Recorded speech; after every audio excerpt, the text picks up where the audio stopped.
Hey everybody, it's Mark with Jags 5 Farm and Homestead, and as promised I told y'all I would let y'all know when we do our potato planting. So I'm out here by our red potato planter, and you can see we already have the rows tilled up, and you can see I've got the furrow built in.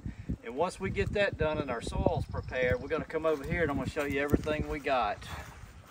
So we're going to use a measuring tape for our spacing. And you see here our seed potatoes, you see the sprouts, how much they've grown. Everything is nice and dried up on them. And so we got them. And then we're gonna do some Epsom salt.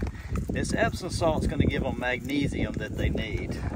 Most everybody's soil is deficient of magnesium. And then the last thing we're gonna do here, I've got 8-24-24 fertilizer. Right now, the potatoes don't need a lot of nitrogen, but the phosphate and potash is a need for them, so that's the reason for the 8-24-24. Okay, we're gonna put our fertilizer out. All you wanna do is just kind of come down your rows and spread it just like this by hand. Just kind of get a good even coat on there. Just like that. All right, now we're putting out the Epsom salt. It don't take as much, but you can just see how I'm going through here and just gently sprinkling it through there. And a little bit of this Epsom salt will go a long way. Okay, folks, we got everything, the Epsom salt put in, and we've got the fertilizer put in.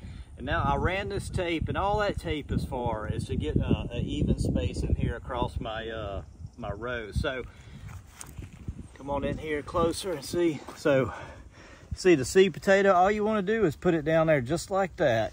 And I'll come over here a foot, and you want to put it that eye side up. Come over here to 2 foot. We'll put another one right in there. 3 foot. We'll put this one up. 4 foot. And that's it.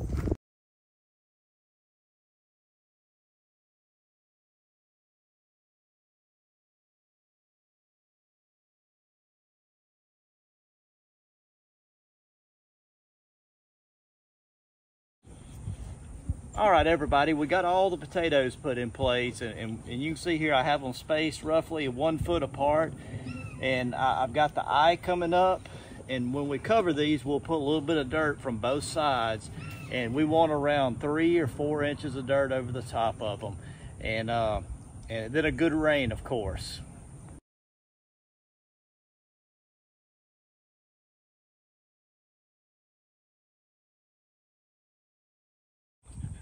All right, everybody, that's it. Everything's covered up. We're going to do a follow-up on these. We'll keep you along their progress, and then we're going to show you, once they start emerging, we're going to put some mulch on this. We're going to use hay, and we'll show you how to do that. But I appreciate y'all watching today. I hope you got something out of this. If you know somebody that you'd like to share this to that help them out, please feel free to share it. Give us a thumbs up, a like, a subscribe. We'd much appreciate it. And folks, thank y'all again for watching. See y'all next time.